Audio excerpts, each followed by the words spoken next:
तर मी अमेय स्वागत करतो तुमचं अमेझिंग इंजिनियर्सवर। तर आपल्या असिस्टंट टेक्निशियन आणि बाकी टेक्निशियन एक्झाम्सच्या ऑलरेडी डेट्स आलेले आहेत, त्यामुळे जो आपला क्रॅश कोर्स आहे तो आपण कंप्लीट करूया। जे जे काही इम्पॉर्टंट टॉपिक्स आहेत ते with the help of question banks आपण थेअरीसुद्धा आहे ते ह्याच्यामध्ये कवर करूया। ओके, तर टाईम वेस्ट न करता आपण चालू करूया पहिला क्वेश्चन।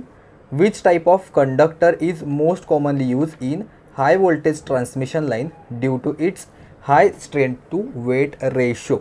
म्हणजे खालीलपैकी कुठला कंडक्टर आपण यूज करतो ट्रान्समिशन लाईनसाठी ज्याचा उच्च ताकद ते वजन रेशो आहे या हिशोबाने, म्हणजे त्याची स्ट्रेंथ जास्त आहे आणि कंपॅरेटिव्हली वेट कमी आहे। Okay, strength to weight ratio ह्याचा अर्थ असतो की स्ट्रेंथ जास्त आहे आणि त्याची वेट आहे तो कमी आहे, हाय असं म्हणालेलं आहे। करेक्ट, ह्याच्यामध्ये मराठीमध्ये पण तुम्ही वाचू शकता, इंग्लिशमध्ये पण आहे, दोन्ही लँग्वेजमध्ये जसा पेपर आहे त्या हिशोबाने मी कवर करायचं ट्राय केलं। तर ह्याचं करेक्ट उत्तर काय असेल, व्हिडिओ पॉज करून स्वतः एकदा ट्राय करा सगळे ऑप्शन्स वाचून। ठीक आहे, तुम्ही सांगतो डायरेक्टली, ह्याचं करेक्ट उत्तर आहे ACSR म्हणजे aluminium conductor steel reinforced. Okay, directly क्वेश्चनला असा विचारला सुद्धा जातो की ACSRचा फुल फॉर्म काय आहे। जसं मी सांगितलं की ACSR किंवा AC ह्याचे डायरेक्टली फुल फॉर्मसुद्धा विचारले जातात आणि फुल फॉर्मवर सुद्धा 1 ते 2 क्वेश्चन आपण मिनिमम पेपरमध्ये एक्सपेक्ट करू शकतो, त्यामुळे फुल फॉर्मसुद्धा नीट वाचून घ्या। तर असं काय म्हणतात, ACSR नक्की काय असतो, तर ACSR कंडक्टर एक स्ट्रँडेड कंडक्टर आहे, ज्याच्यामध्ये छोटे छोटे कंडक्टर आपण यूज केले जातात। ज्याच्या मध्यभागी जे कंडक्टर असतात ते स्टीलचे बनवलेले असतात आणि त्याच्या आजूबाजूला सभोवताली जे कंडक्टर असतात ते ॲल्युमिनियम स्ट्रँड्सचे बनलेले असतात। स्ट्रँड्स म्हणजे आपण एक वायर कन्सिडर करू, असे अनेक वायर्स आपण एकत्र लावले बारीक बारीक, त्याला म्हणतो आपण स्ट्रँड, म्हणजे छडा ज्याला आपण म्हणतो त्याला आपण म्हणतो स्ट्रँड्स। तर जो स्टीलमुळे त्याला एक मेकॅनिकल मजबूती मिळते आणि ॲल्युमिनियम आपल्याला माहिती आहे की एक गुड कंडक्टिव्हिटी आहे, कंपॅरेटिव्हली लाईट वेट आहे, पण जर सगळेच्या सगळे जर आपण ॲल्युमिनियम वापरले तर तेवढी मजबूती त्याला मिळणार नाही। ती मजबूती किंवा मेकॅनिकल स्ट्रेंथ जी आहे ती स्टीलमार्फत आपण प्रोव्हाइड करतो, त्यामुळे ACSR कंडक्टर सगळ्यात जास्त यूज केला जातो। पुढचा क्वेश्चन ACSR रिलेटेडच आहे की ACSR कंडक्टरमध्ये 70 जर ॲल्युमिनियम कंडक्टर आहेत आणि 6 स्टील कंडक्टर आहेत तर ते नामांकित कसे केले जातात, म्हणजे त्याची लिहायची पद्धत कशी आहे। 70/6, 6/70, 70/76 की 6/76। ओके, तर ACSR जो कंडक्टर आहे ते लिहायची एक पद्धत आहे।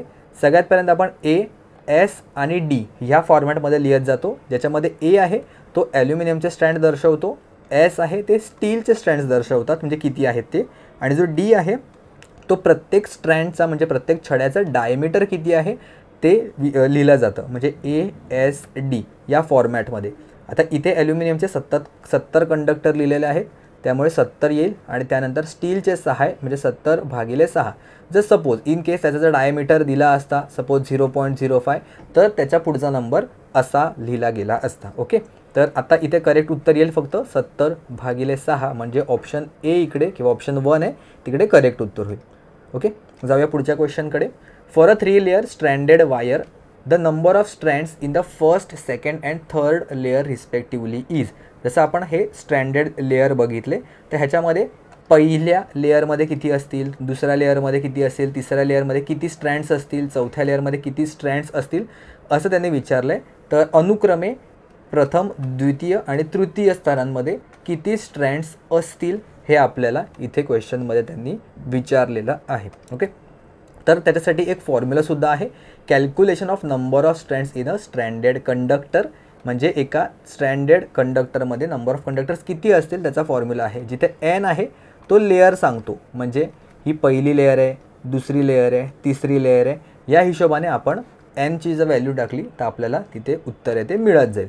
सपोज जर मी इथे Nची व्हॅल्यू टाकली 1 तर उत्तर किती येईल, 1 3 - 3 = 1, म्हणजे ह्याचं उत्तर येईल आपल्याला 1। करेक्ट, N = जर मी 2 टाकलं म्हणजे Nची व्हॅल्यू जर मी 2 टाकली तर किती होईल, 2चा वर्ग 4 म्हणजे 3 × 4।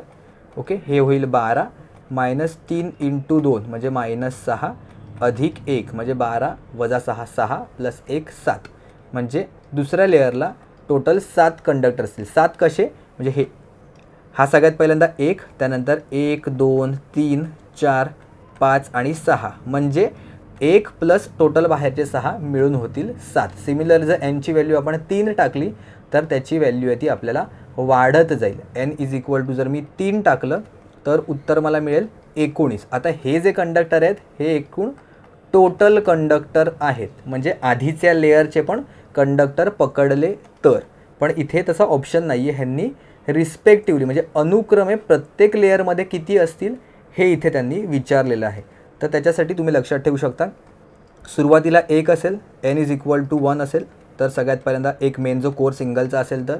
जर n इज इक्वल टू 2 असेल तर इथे संख्या येईल 6. जर n इज इक्वल टू 3 असेल, तिसऱ्या लेअरमध्ये असेल 12. n इज इक्वल टू जर 4 असेल तर n इज इक्वल टू 4 असेल तर ह्याच्यामध्ये अजून 6 ॲड करत जा म्हणजे 18. त्यानंतर येतील इथे 24, त्यानंतर येतील 30. असे इंडिव्हिज्युअल जर तुम्ही लेअर पकडत गेलात तर ह्याच्यामध्ये ॲड होत जातील. आता ओव्हरऑल ॲडिशन केल्यावर बघा, सगळ्यात पहिल्यांदा 1 येतो आहे, 1 ॲज इट इज येतो आहे. त्यानंतर ह्या दोघांची जर मी ॲडिशन केली तर ती होते 7, करेक्ट. जर ह्या तिघांची ॲडिशन केली म्हणजे 1 + 6 + 12 तर होते इथे 19. ओके. जर पहिल्या 4 लेअरची जर मी ॲडिशन केली तर ती येथे 37. ओके.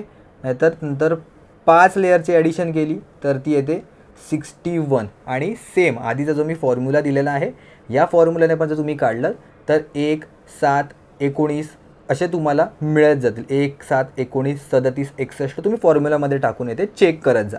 म्हणजे जर इंडिव्हिज्युअल विचारलं ना तर पहिल्यानंतर फक्त 6-6ने ईच ह्याच्यामध्ये ईच लेअरमध्ये स्ट्रँड्स आहेत ते वाढत जातात, करेक्ट. तर त्यामुळे 1, 6 आणि 12 हे इथे करेक्ट उत्तर येईल. जर टोटल विचारलं असतं तर 1, 7, 19 असं उत्तर करेक्ट आलं असतं, पण त्यांनी अनुक्रमे विचारले म्हणजे प्रत्येक लेअर वाईज. ठीक आहे. सोबतच कधी कधी डायमीटरवर सुद्धा क्वेश्चन विचारला जातो. म्हणजे पहिल्या लेअरमध्ये सपोज कॉमन सेन्सची गोष्ट आहे, हे बघा एक लेअर आहे तर ह्याच्यामध्ये जो डायमीटर आहे तो येईल आपल्याला D. दुसऱ्या लेअरमध्ये जर मी ह्याच्यावरून जर त्याला सभोवताली प्रोटेक्शन दिलं तर राईट साईडला पण एक कंडक्टर वाढेल, लेफ्ट साईडला पण एक कंडक्टर वाढेल. म्हणजे प्रत्येक लेअरमध्ये माझे 2-2 D आहेत ते इन्क्रीज होत जात आहे. म्हणजे पहिल्याला मिळेल मला 1, दुसऱ्याला मिळेल 3, तिसऱ्याला मिळेल 5, नंतर 7. ह्या लेअरला पण इथे पण एक वाढेल, इकडे पण एक वाढेल आणि आजूबाजूला पण सगळे इन्क्रीज होत जातील.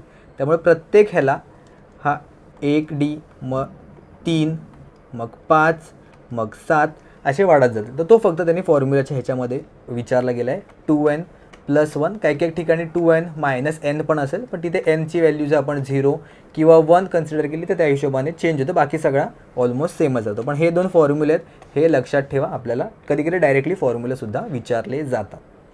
पुढचा क्वेश्चन आहे, what is the primary reason for using stranded conductor instead of solid conductors in transmission line. Okay, video pause करा आणि तुम्हाला उत्तर येतं आहे की नाही चेक करा. तर सॉलिड कंडक्टर न यूज करण्याच्या ऐवजी स्ट्रँडेड कंडक्टर यूज करण्यामागचं कारण काय आहे? ऑप्शन बघूया. To reduce the electrical resistance कमी करण्यासाठी वापरतात का? To improve the mechanical stability म्हणजे मेकॅनिकल फ्लेक्झिबिलिटी, माफ करा फ्लेक्झिबिलिटी म्हणजे लवचिकता, जेणेकरून ते फ्लेक्झिबल आपण त्याला मोडू शकतो जसं हवं त्या हिशोबाने. To increase the current carrying capacity, to enhance the thermal conductivity की to reduce the corona effect. तर स्ट्रँडेड कंडक्टर्स म्हणजे आपण बारीक बारीक एक तारांपासून बनवलेलं एकत्र त्याला याचा आपण कंडक्टरसारखं यूज करतो. आणि सॉलिड म्हणजे टोटल भरीव कंडक्टर. जर आपल्याला माहिती आहे कुठलंही एकदम भरीव कुठलं जर कंडक्टर असेल तर ते मोडणं किंवा त्याला फ्लेक्स करणं ते थोडं कठीण जाऊ शकतं. पण जर स्ट्रँडेड कंडक्टर असेल तर इंडिव्हिज्युअल प्रत्येकाची मेकॅनिकल स्ट्रेंथ तेवढी कंपॅरेटिव्हली नसते, पण जेव्हा ते एकत्र येतं तेव्हा आपण त्याला चांगल्या प्रकारे यूज करू शकतो. पण जर सॉलिडसोबत जर आपण कम्पेअर केलं तर सॉलिडची मेकॅनिकल स्ट्रेंथ किंवा फ्लेक्झिबिलिटी खूप फ्लेक्झिबिलिटी नाही म्हणता येणार, म्हणजे फ्लेक्स करू शकत नाही किंवा लवचिक नसतो. आणि कंडक्टर लवचिक असलेला चांगला, आपण हवा तसा त्याला मोडू शकतो, बरोबर मोडू शकतो ॲज इन त्याला फ्लेक्स करू शकतो. तर त्यामुळे ऑप्शन जो 2 आहे टू इम्प्रूव्ह मेकॅनिकल फ्लेक्झिबिलिटी लवचिकता हे इथे करेक्ट उत्तर येईल, म्हणून आपण स्टँडर्ड कंडक्टर वापरतो. तर गिवन 4 ऑप्शनपैकी 5 ऑप्शनपैकी हे सगळ्यात करेक्ट उत्तर येऊ शकतं. करेक्ट. जाऊया पुढच्या क्वेश्चनकडे. What is the primary disadvantage of using AAA conductors in transmission line. म्हणजे डिसएडव्हान्टेज काय आहे, त्याचा तोटा काय आहे असं त्यांनी विचारलेलं आहे. AAA म्हणजे all aluminium alloy conductors. Okay, full form आपल्याला माहिती पाहिजे म्हणून सांगितलं. All aluminium alloy conductors. Okay, option काय आहे? Low corrosion resistance, low strength to weight ratio, high cost compare to ACSR, poor thermal stability आणि लिमिटेड अवेलेबिलिटी. ओके, तर ह्याच्यामध्ये करेक्ट उत्तर येईल high cost compared to ACSR. हा एक त्याचा डिसएडव्हान्टेजेस आहे, कारण त्याच्यामध्ये सगळ्याच्या सगळे आपण ॲल्युमिनियम कंडक्टर येथे यूज करतो. इथे फुल फॉर्मसुद्धा दिला आहे, all aluminium alloy conductor.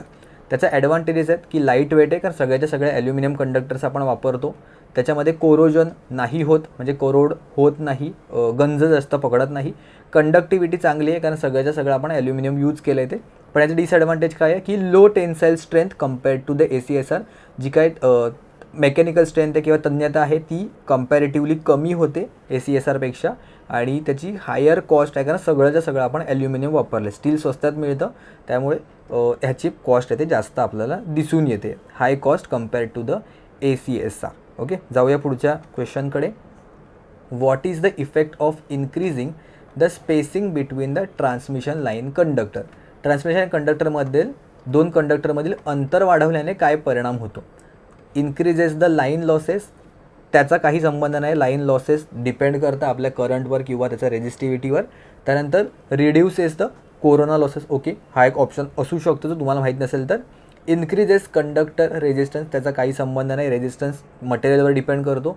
Reduces the mechanical stability, distance कमी जास्त केल्याने मेकॅनिकल स्टेबिलिटीवर काही फरक पडत नाही.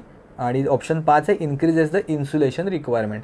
इन्सुलेशन रिक्वायरमेंट ही व्होल्टेज लेवलवर डिपेंड करते, स्पेसिंगवर डिपेंड करत नाही. त्यामुळे उरला option 2 which is reduce the corona loss. Okay, अशा प्रकारे आपण ऑप्शन एलिमिनेशनने सुद्धा येऊ शकतो. जे ऑप्शन वाटत आहेत ते फॉर अ टायमिंग आपण ठेवू शकतो की हां मला हे उत्तर वाटतं आहे, बघूया पुढचे ऑप्शन चांगले असतील तर त्या हिशोबाने आपण मग त्याला एलिमिनेट करू शकतो. नेक्स्ट क्वेश्चन आहे, why is it essential to maintain a proper sag in overhead transmission line. आपली जे ट्रान्समिशन लाईन आहे त्याच्यामध्ये आपण सॅग प्रोव्हाइड करतो, तर ते सॅग, ओके साग नाही, सॅग जे आहे ते सॅग प्रोव्हाइड करण्यामागे त्याचं कारण काय आहे? सॅग दिल्याने काय होतं, त्याचा फायदा काय आहे? ऑप्शन वाचून घ्या एकदा. To reduce the line losses, to ensure the mechanical stability, to minimise corona discharge, to adjust the conductors resistance and to reduce the insulation cost. Again ह्याच्यामध्ये सुद्धा आपल्याला जो सगळ्यात जास्त सुटेबल ऑप्शन आहे तो सिलेक्ट करावा लागेल. तर आधी आपण थेअरी बघूया वाटलं तर सॅग बाबतीत, आणि मग डिस्कस करूया उत्तर काय असेल ते. तर सॅग काय आहे, तर दोन जर ट्रान्समिशन टॉवर असतील किंवा पोल असतील त्याच्यामध्ये जो कंडक्टर आहे तो आपण अगदी ताणून न बांधता थोडासा त्याला असा इथे कर्व प्रोव्हाइड करतो, म्हणजे थोडासा लूज सोडतो, तर त्याला आपण म्हणतो सॅग.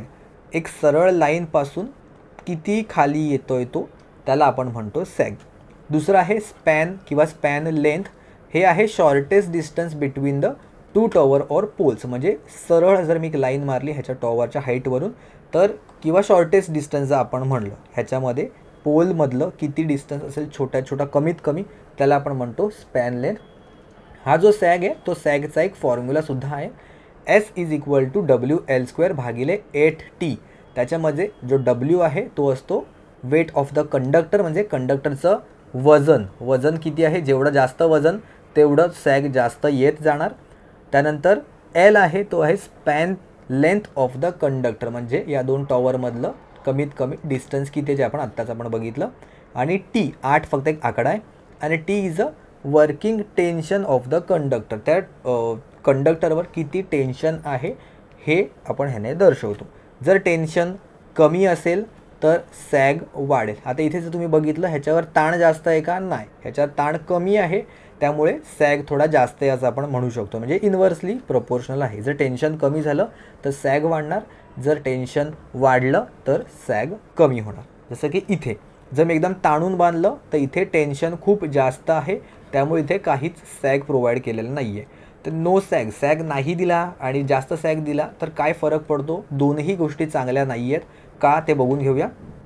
सॅग जर मी कमी दिला तर ऑब्व्हियसली मला मटेरियल कमी लागेल, कारण डायरेक्टली स्ट्रेट टू स्ट्रेट मी लावू शकतो, त्यामुळे कॉस्ट कटिंग होऊ शकते, कॉस्ट खूप प्रमाणात वाचू शकते.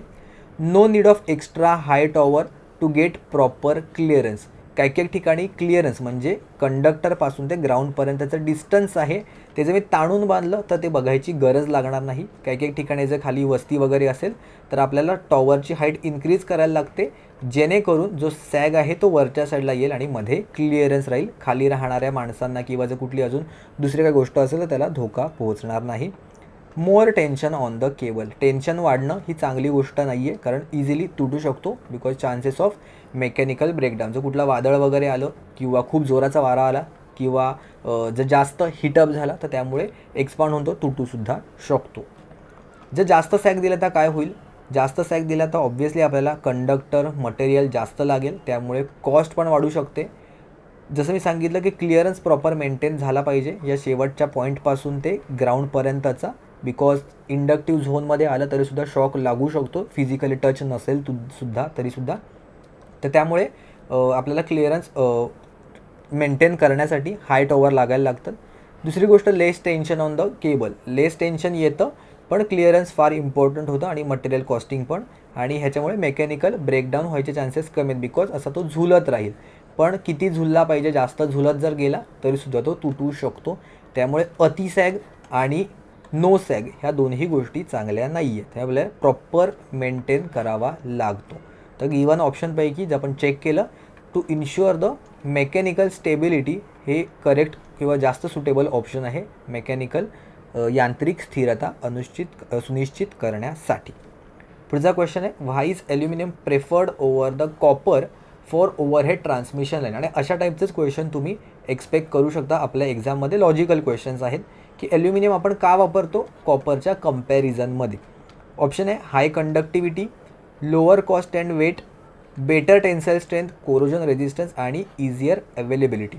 जर तुम्हाला माहिती असेल ॲल्युमिनियम हा कंपॅरेटिव्हली वजनाने हलका, इझिली अवेलेबलसुद्धा होतो आणि त्याची कॉस्टसुद्धा कॉपरपेक्षा कमी आहे, त्यामुळे ऑप्शन 2 इथे करेक्ट उत्तर येईल. इथे पुढे मी तेच लिहिलेलं आहे की aluminium is considerably less expensive than the copper. Copper जर तुम्ही प्राईज बघितली तर कॉपरची प्राईज ही जास्त आहे ॲल्युमिनियमपेक्षा. एकदा चेक करून घ्या ऑनलाईन, म्हणजे तुम्हाला पण समजेल आणि मला कमेंट्समध्ये सांगा की दोघांचा सध्याचा पर के जीचा रेट काय आहे. ओके, दोघांचा रुपीज पर के जीचा रेट काय आहे, कॉपरचा पण किती आणि ॲल्युमिनियमचा पण किती. एक जनरल नॉलेजसाठी सुद्धा तुम्हाला त्याचा फायदा होईल आणि लक्षात राहील या गोष्टी की कॉपरचा भाव काय आहे आणि ॲल्युमिनियमचा सध्याच्या आजच्या दिवसाला भाव काय आहे ते. ओके, त्यानंतर aluminium is lighter and more flexible than the copper. वजनाने सुद्धा हलका आहे आणि फ्लेक्झिबलसुद्धा आहे, त्यामुळे ट्रान्समिशन लाईनसाठी हल्ली आपण ॲल्युमिनियमच यूज करतो as compare to the copper. पुढचा क्वेश्चन आहे, which phenomenon is reduce by using the bundle conductors in transmission line. Bundle कंडक्टरमुळे कुठला इफेक्ट कमी होतो किंवा काय लॉसेस वगैरे कमी होतात का, तर बऱ्याचदा हे विचारलं गेलेलं आहे, तुमच्यापैकी बऱ्याच जणांना माहिती पण असेल. तर बंडल कंडक्टर जे आहे ते आपण कोरोना लॉस रिड्यूस करण्यासाठी यूज करतो. बंडल कंडक्टरचे ॲडव्हान्टेजेस दिलेले आहेत, पण त्याआधीच तुम्हाला माहिती नसेल तर इथे पिक्चर दाखवतो. बंडल कंडक्टर्स ॲज इन एक कंडक्टरच्या ऐवजी आपण त्याला 2, 3 किंवा 4 वेगवेगळ्या छोट्या छोट्या कंडक्टरमध्ये डिवाईड करतो. ओके, सुरुवातीला मला वाटायचं की हे शॉर्ट आहेत का, जेव्हा या बंडल कंडक्टर बाबतीत माहीत नव्हतं, जेव्हा जस्ट मी इलेक्ट्रिकलला ॲडमिशन घेतली होती त्यावेळेला मला वाटायचं अरे हे तर आपल्याला काय जनरली माहिती आहे की 3 वेगवेगळे फेजेस असतात, राईट. जर तिघं पण आर वाय बी असं बघून वाटायचं की हे बाबा हे आर वाय बी फेजेस आहेत, मग हे तिघं पण जर असे एकमेकांना कंडक्ट असतं तर शॉर्ट सर्किट का नाही होत. मग नंतर जेव्हा कळलं की बंडल कंडक्टर नावाचा पण एक प्रकार असतो. ओके, इनिशियल जेव्हा डिप्लोमाला ॲडमिशन घेतलं तेव्हा ह्या गोष्टी एवढ्या इन डिटेलमध्ये नव्हत्या माहिती. तुम्हाला पण कधीतरी डाऊट आला असेल अगदी सुरुवातीला, पण हे बंडल कंडक्टर असतात म्हणजे सगळ्यांमधून सेमच अमाऊंट ऑफ करंट येतो, फ्लो होत असतो डिवाइड होऊन. Okay, the important advantage of the bundle conductor is to reduce the corona discharge और कोरोना लॉसेस. बाकीचे पण काही काही ॲडव्हान्टेजेस इथे दिलेले आहेत, ते व्हिडिओ पॉज करून बघा आणि आपल्या कॉपीमध्ये नोट डाऊन करा. पुढचा क्वेश्चन आहे, what is the primary reason for using transposition in transmission line. म्हणजे ट्रान्समिशन लाईनमध्ये ट्रान्सपोजिशन वापरण्यामागे किंवा ट्रान्सपोजिशन करण्यामागचं मुख्य कारण काय आहे. तर ट्रान्सपोजिशन या शब्दातच तुम्हाला समजेल 2 शब्दांचा तो ॲडिशन आहे, ट्रान्स आणि पोझिशन. ट्रान्स म्हणजे बदल करणे, जसा ट्रान्सफॉर्मर म्हणतो. ट्रान्सफॉर्मर काय करतो, तो व्होल्टेजमध्ये बदल करतो. आणि पोझिशन म्हणजे जागा, तर जागेमध्ये होणारा बदल ट्रान्समिशन लाईनच्या, यालाच आपण म्हणतो ट्रान्सपोजिशन. तर हे कशाला केलं जातं, तर त्याच्या आधी बघून घेऊया पर्पज ऑफ द ट्रान्समिशन. म्हणजे टोटल जर एक अंदाजे मी सांगतो 90 किलोमीटरची जर एक लाईन असेल तर ए फेज, बी फेज आणि सी फेज पहिल्या 30 किलोमीटरमध्ये असे लावलेले असतील. पुढच्या 30 किलोमीटरमध्ये ह्याची जागा बदलली असते. म्हणजे 1/3 लाईन नंतर जी 1 नंबरला आहे ती लाईन येते 2 नंबरला, जी 2 नंबरला आहे ती 3 वर येईल आणि जी 3 वर आहे ती 1 वर येईल आणि पुढच्या ह्याच्यासाठी परत अगेन जी जागा रिकामी आहे तिकडे ते लोक येतील. म्हणजे तिन्ही लाईनमध्ये अगदी 1, 2, 3 हा पण बघा 2 मग 3 वर गेला मग 1 वर गेला. ह्याचं कारण काय आहे, पहिल्या ह्याच्यामध्ये बघा तुम्ही ए आणि बीमध्ये डिस्टन्स सेम आहे, बी आणि सीमध्ये डिस्टन्स सेम आहे, पण ए आणि सीमध्ये डिस्टन्स सेम नाही आहे. ए आणि सीमध्ये डिस्टन्स डबल आहे. तर जर असंच आपण शेवटपर्यंत जर ठेवलं ना असं सरळच्या सरळ तर तिन्ही फेजेसमध्ये आपल्या जे व्होल्टेज आहे ते डिफरंट दिसून येतं. ते अवॉइड करायला पाहिजे. ह्या हिशोबाने आपण प्रत्येक 1/3 डिस्टन्स नंतर त्याची जागा आहे ती चेंज करतो. ओके. जर ट्रान्सपोजिशन नाही केलं तर त्याच्या आजूबाजूला टेलिफोनिक लाईन्स पण जात असतील, कारण सेम ट्रान्समिशन टॉवरवरून टेलिफोनिक लाईनसुद्धा जात असतात. म्हणजे आपण जे आधीचे जे कॉलचे जे वायरी असतात तर त्यासुद्धा जात असतात. तर ते त्याच्यामध्ये इंटरफेरन्स येऊ नये ह्याच्यासाठी आपण ट्रान्सपोजिशन येथे प्रोव्हाइड करतो. तर त्यामुळे ह्याचं करेक्ट उत्तर येईल to balance the line impedance. एक तर इंडक्टन्ससुद्धा म्हणू शकता किंवा इंडक्टन्सलाच कनेक्टेड आपण म्हणतो इम्पिडन्स, राईट. इंडक्टन्स आणि इम्पिडन्स ऑलमोस्ट सेमच आहे असं आपण म्हणू शकतो. म्हणजे इंडक्टन्स जर चेंज झालं तर इम्पिडन्ससुद्धा चेंज होऊ शकतं. म्हणून ऑप्शन 2 आहे तो इकडे करेक्ट उत्तर येईल. नेक्स्ट क्वेश्चन आहे, what is the primary factor determining the choice of conductor material for a transmission line. खालीलपैकी कुठला घटक इम्पॉर्टंट ठरतो ट्रान्समिशन लाईनचा कंडक्टर डिसाईड करण्यासाठी? Conductivity, cost, weight, tensile strength आणि all of the above. Conductivity त्याची चांगली असली पाहिजे, ऑब्व्हियसली कमी खर्चाचा असला पाहिजे. वेट पण त्याचं कमी असेल तर चांगलं आहे, जसं की ॲल्युमिनियममध्ये आहे. आणि त्याचे टेन्साईल स्ट्रेंथ म्हणजे असं असतं त्याचा स्ट्रेस जर याला तर तो तुटलायला नाही पाहिजे.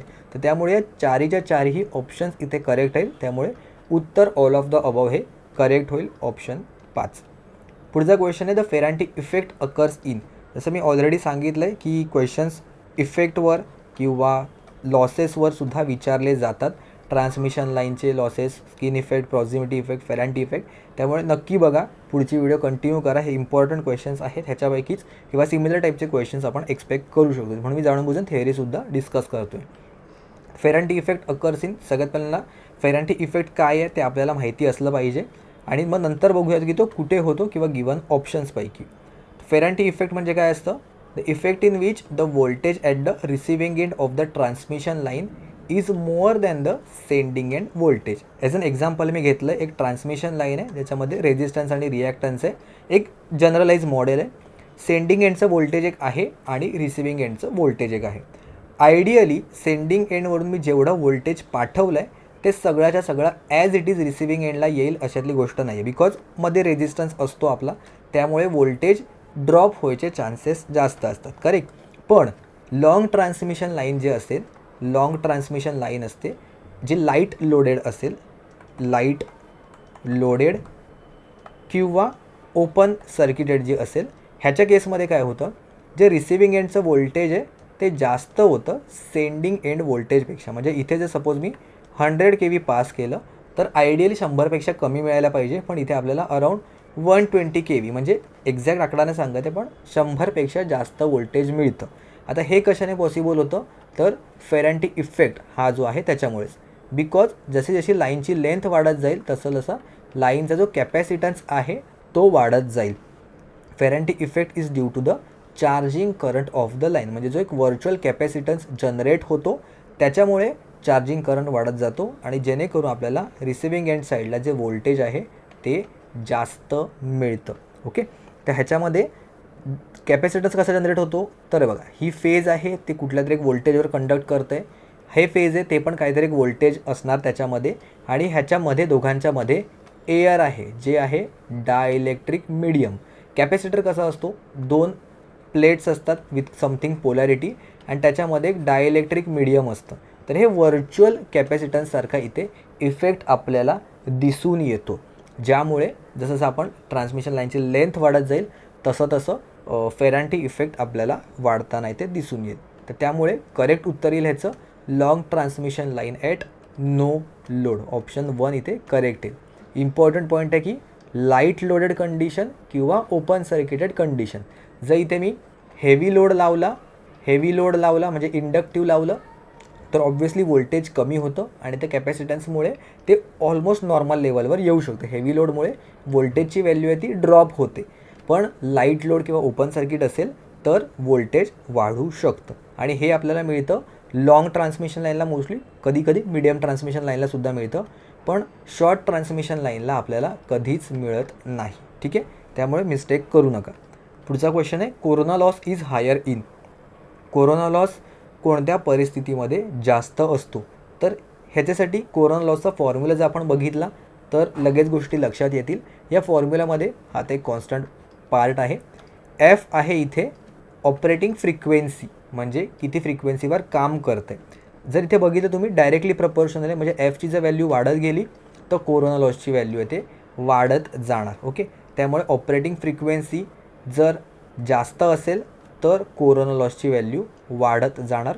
आणि दुसरा ऑप्शन काय त्याने दिला आहे लो व्होल्टेज आणि हाय व्होल्टेज. ओके, इथे पण तुम्ही बघितलं व्ही पी म्हणजे ऑपरेटिंग व्होल्टेज. जर व्ही पी म्हणजे ऑपरेटिंग व्होल्टेजची जर व्हॅल्यू वाढली तरीसुद्धा कोरोना लॉसची व्हॅल्यू इथे वाढणार, कारण डायरेक्टली प्रपोर्शनल. भले अंडररूटमध्ये जरी असलं तरीसुद्धा तो डायरेक्टली प्रपोर्शनल आहे. म्हणजे हाय फ्रिक्वेन्सी आणि हाय व्होल्टेजवर आपल्याला कोरोना लॉस जो आहे तो जास्त दिसून येतो. डी सीच्या केसमध्ये आपल्याला माहिती आहे डी सीमध्ये जी फ्रिक्वेन्सी आहे ती 0 असते, बरोबर. एफची व्हॅल्यू जर मी ते 0 टाकली तरीसुद्धा अख्खाच्या अख्खा कोरोना लॉस जो फॅक्टर आहे तो 0 नाही होणार. हा फक्त वरचा फॅक्टर आहे तो 25च राहील, बरोबर. 0 जरी टाकलं तरीसुद्धा कोरोना लॉस आपल्याला दिसून येतो. म्हणजे डी सीमध्ये सुद्धा कोरोना लॉस प्रेझेंट असतो. हा एक क्वेश्चन इम्पॉर्टंट आहे. डी सीमध्ये कोरोना लॉस 0 नसतो. पुढचा क्वेश्चन आहे Ferranti effect is primarily influence by. Ferranti effect मुख्यतः कशावर अवलंबून असतो? 5 ऑप्शनपैकी बघा. कंडक्टर मटेरियलवर, line capacitance 1, load resistance, line inductance की फ्रिक्वेन्सी ऑफ ऑपरेशन. तर आत्ताच आपण बघितलं कॅपॅसिटिव्ह इफेक्ट त्याच्यामध्ये दिसून येतो, त्यामुळे लाईन कॅपॅसिटन्स इथे करेक्ट उत्तर येईल. Which weather condition increases the corona loss?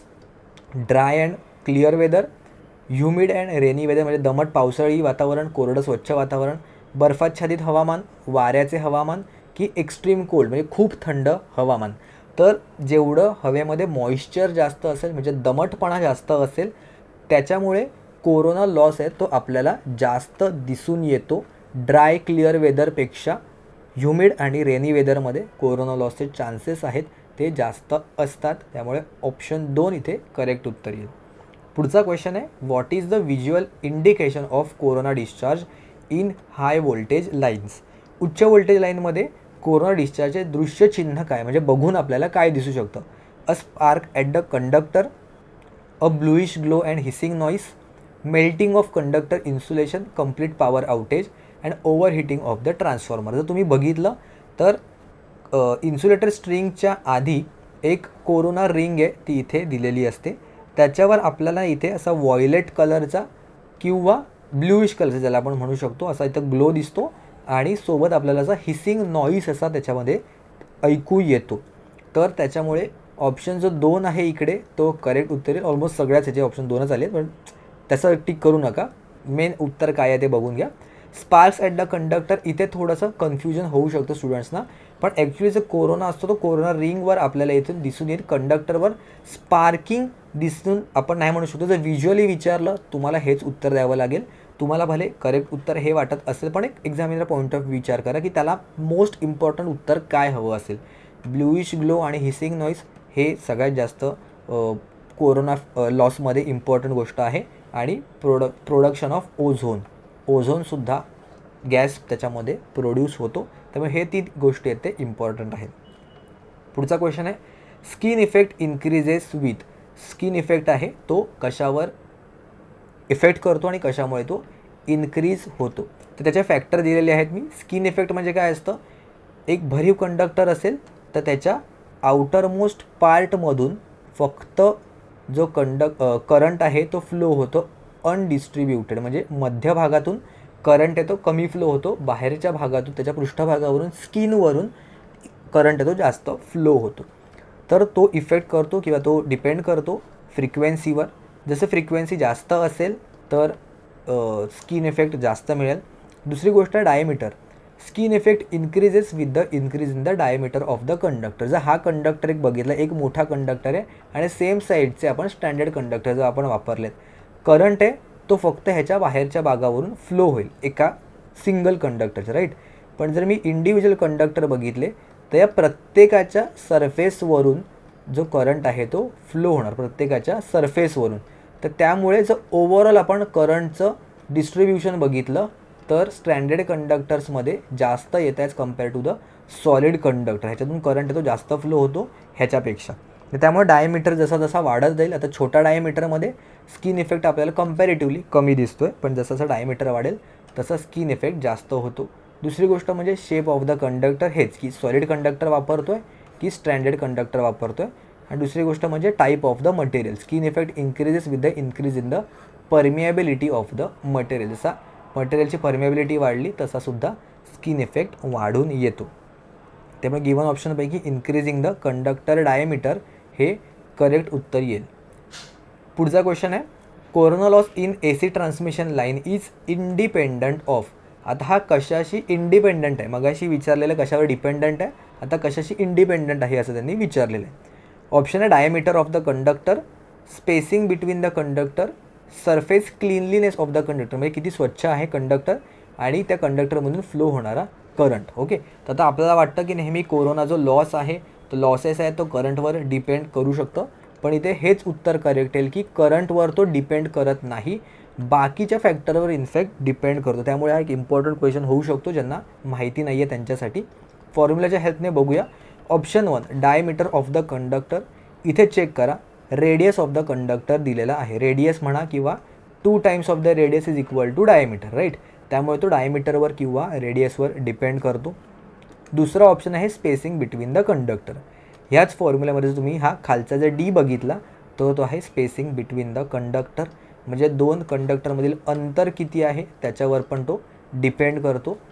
तिसरा आहे surface cleanliness of the conductor. जर ह्या फॉर्म्युला तुम्ही चेक केलं तर सरफेस क्लीनलीनेसच्या बाबतीत इथे काही दिलेलं नाही आहे, पण हा जो V0 आहे ना तो आहे क्रिटिकल डिस्रप्टिव्ह व्होल्टेज. ओके, जर तुम्ही क्रिटिकल डिस्रप्टिव्ह व्होल्टेजचा फॉर्म्युला बघितला ना तर त्याच्यामध्ये एक M0 नावाचा एक इथे फॅक्टर दिलेला आहे, आणि हा जो M0 आहे ना तोच सांगतो की सरफेस स्मूथ आहे, पॉलिश आहे, रफ आहे की स्ट्रँडेड कंडक्टर आहे.